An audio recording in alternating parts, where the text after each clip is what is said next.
Assalamualaikum warahmatullahi wabarakatuh. Perkenalkan, nama saya Rustianto dengan NIM 415210167. Pada kesempatan kali ini, saya ingin membuat tutorial atau penjelasan tentang proses backup di cloud environment agar bisa dilaksanakan semestinya. Oke, baik. Sebelum kita mengenal lebih jauh tentang proses data, backup data, apa sih itu cloud? Jadi, cloud itu ialah sebuah penyimpanan atau pemrosesan data yang kita tidak tergantung pada perangkat keras yang miliki secara langsung. Jadi, cloud ini adalah sebuah platform yang di mana kita bisa kita bisa menyimpan dan memproses suatu data yang kita tidak tahu nih perangkat kerasnya tuh ada di mana, karena kan kita mengakses dari platform cloud ini. Nah, platform cloud ini itu berbasis awan atau berbasis internet. Jadi kita tidak mengetahui perangkat kerasnya. Lalu kita juga bisa menyimpan seperti dokumen, foto, video, dan file-file yang lainnya yang berisi personal ataupun company yang kita dapat simpan secara aman, mudah, dan mudah diakses maksudnya. Dan juga kita tidak mengetahui data kita disimpan di server-server yang terletak di berbagai lokasi di seluruh dunia. Bisa saja misalkan kita menyimpan suatu file atau suatu data, membackup data, foto, file ataupun yang lainnya. Kita misalkan kita simpan di platform cloud. Nah, kita nggak tahu nih bisa di lokal maupun di luar negeri. Jadi kita tidak mengetahui, kita hanya bisa mengaksesnya melalui internet saja. Lalu selain itu juga penyimpanan dan backup data, penyedia cloud juga menyediakan beberapa layanan lainnya seperti proses data, pengembangan aplikasi, dan hosting web. Dan yang lain-lain tergantung dari si penyedia layanan itu sendiri. Oke, baik, kita bisa di sini ke sketsa. Di sini ada sketsa atau alurnya untuk membackup suatu data di platform cloud. Di sini ada yang namanya personal ataupun company. Di sini pasti tiap personal ataupun company mempunyai data data yang dimana kita bisa membackup-nya ataupun memprosesnya suatu data. Lalu sebelum menyampaikan ke platform cloud, pastikan langkah pertama yaitu kita sebagai personal ataupun company, kita memilih penyedia layanan cloud.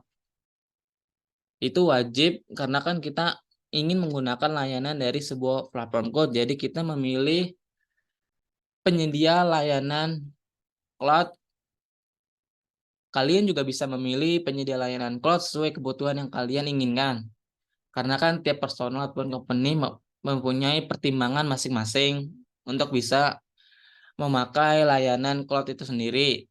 Di sini ada contohnya yaitu seperti AWS, lalu ada Microsoft Azure, dan Google Platform Service. Yang paling sederhana juga kita sebagai mahasiswa kita sering menggunakan namanya Google Drive. Nah, itu juga merupakan bagian ataupun layanan dari platform cloud. Karena kan kita bisa menyimpan file, lalu bisa memproses data di Google Drive tersebut. Di sini saya ingin memberi tampilan sedikit. Di sini ada namanya Google Cloud Service. Sebelumnya saya sudah pernah menggunakan Google Cloud untuk beberapa proyek aplikasi sederhana. Di sini banyak layanan atau fitur yang diberikan oleh Google Cloud Service ini untuk kita gunakan. Dia bisa memanajemen, komputer, storage, maupun analisa. Ini merupakan suatu layanan atau suatu platform, salah satunya yaitu Google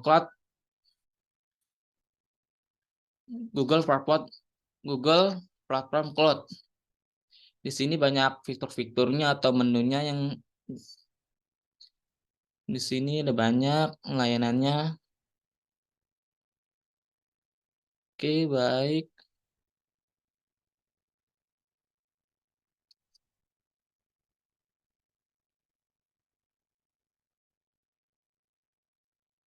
Baik, kita balik lagi ke sketsanya.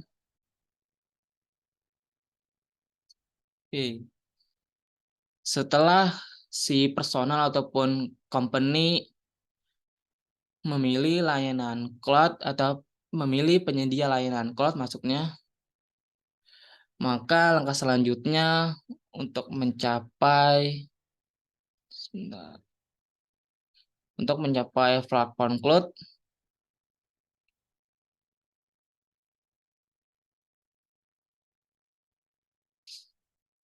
yang langkah kedua, personal atau company membuat akun atau mendaftarkan sebuah akun agar kita bisa mengakses dari layanan cloud itu sendiri.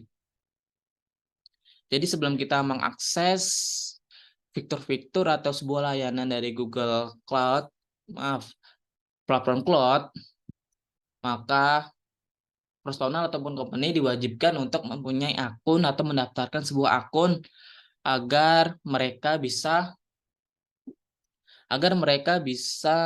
merasakan atau menggunakan dari layanan dari cloud itu sendiri. Lalu selanjutnya langkah ketiga, konfigurasi atau setting di platform cloud. Kita menyeting di platform cloud. Kita menyeting di sini yang sudah membuat akun, kita akan masuk ke platform cloud-nya. Kita konfigurasi atau setting sesuai kebutuhan kita. Ada dua settingan, yaitu konfigurasi akses dan keamanan. Konfigurasi akses kita bisa mengakses, bisa men-setting siapa saja yang dapat mengakses data-data kita di platform cloud ini. Jadi contohnya Google Drive, kita bisa mengkonfigurasi aksesnya agar data kita dilihat oleh siapa saja, kita bisa mengaksesnya. Karena di cloud ini ada tiga tipe, yaitu private, public, dan hybrid, yang dimana kita bisa mengonfigurasi aksesnya sesuai kebutuhan yang kita inginkan ataupun perusahaan yang inginkan. Kita bisa mengaksesnya. Lalu ada konfigurasi keamanan, data kita bisa dienkripsi untuk dapat taruh di platform cloud ini. Kita bisa konfigurasi keamanan. Lalu selanjutnya kita memilih metode backup. Menurut saya ini metode backup cukup penting ya. Cukup penting karena apa? Karena jika data dari perusahaan ini sudah taruh di sini, sebelum sini, maka kita harus memilih metode backup yang sesuai. Contohnya adalah backup manual dan backup otomatis. Jadi personal ataupun company bisa men-setting atau mengkonfigurasi di platform cloud dengan backup otomatis ataupun manual. Contohnya WA. Nah, WA ini kan terkadang kita sering menemukan di settingan itu membackup pesan. Itu bisa kita atur menggunakan otomatis ataupun manual. Jika otomatis, maka mereka akan otomatis ke Google Drive untuk backupnya. Lalu tentukan jadwal backup. Tentukan jadwal backup ini sangat lumayan penting juga, karena tergantung sesuai kebutuhan Anda. Karena kan kalau filenya sudah menumpuk, sudah banyak, itu harus di backup agar tidak terjadinya loss data. Tidak diinginkannya loss data. Backup data juga, jadwal backup juga banyak macamnya, seperti harian, mingguan, ataupun bulanan. Contohnya seperti pada WA, Mereka menyediakan jadwal backup data yang dimana kita bisa memilih atau men-setting dari jadwal backup tergantung kebutuhan dari si personal ataupun company itu sendiri. Lalu langkah terakhir setelah ini selesai, kita keenam melakukan backup data. Melakukan backup data ke platform cloud, lalu platform cloud akan mentransfer langsung ke si penyedia layanan atau service provider dari platform cloud ini. Di sini berisikan data center biasanya. Penyedia cloud, dia ada infrastrukturnya, salah satunya data center dan banyak yang lainnya. Data center maupun server yang lainnya. Di sini akan disimpan, kita tidak mengetahui di mana data center itu tersimpan atau data kita disimpan di data center di bagian mana. Kita tidak mengetahui karena kan platform cloud ini berbasis internet, berbasis awan. Jadi kita tidak mengetahui infrastruktur yang digunakan oleh si penyedia layanan, kita tidak mengetahui, tapi si personal atau company kita bisa mengakses data center tersebut melalui platform cloud dari aplikasi cloud ini sendiri ibarat. Jadi gambarannya seperti ini, data akan dikirim ke platform cloud, lalu data akan dikirim ke platform cloud, lalu platform cloud akan langsung menuju ke penyedia layanan atau ke server dari penyedia layanan data centernya dan komponen yang lainnya. Oke, baik. Sekian saja presentasi dari video kali ini.